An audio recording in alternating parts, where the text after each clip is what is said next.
আজকে করব ডিমের ঝাল। তো কড়াই বসিয়ে তো দিয়ে দিচ্ছি জল দিয়ে এরপরে দেবো ডিম কটা।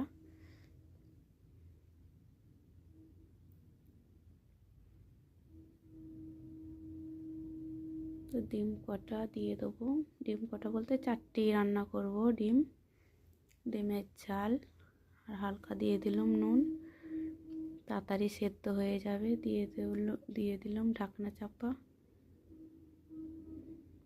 দেখো ডিম 4টে দিলাম, একটা দেখছি পচা, কপালটাই খারাপ আজকে। আর আমি কাটছি আদা রসুন পেঁয়াজ কাঁচা লঙ্কা ধনে পাতা, তাই দাদা ভাইকে বলছি ডিমগুলো তুলে নাও।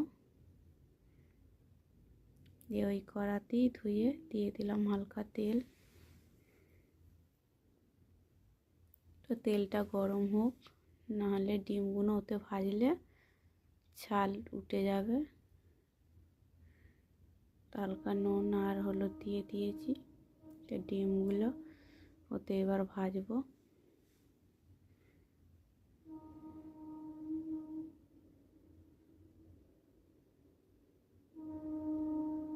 তো ডিমগুলো একটু লাল লাল করে ভেজে নেব। তো মোটামুটি ডিমগুলো হয়ে গেছে, এবার একটা বাটিতে তুলে রাখবো।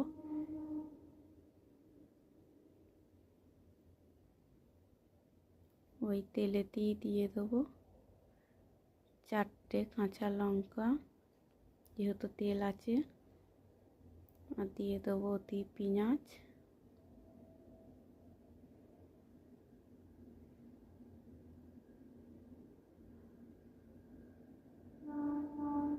তো এইগুলো লাল লাল করে একটু হালকা ভেজে নেব। তো দিয়ে দেবো হালকা নুন, তাড়াতাড়ি সেদ্ধ হয়ে যাবে।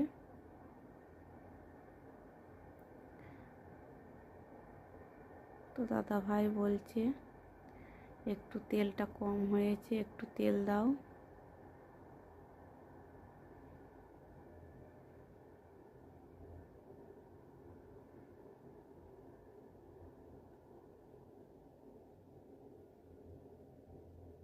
যেহেতু মোটা মোটা পেঁয়াজ কেটেছি, একটু ভাজতে একটু টাইম লাগবে।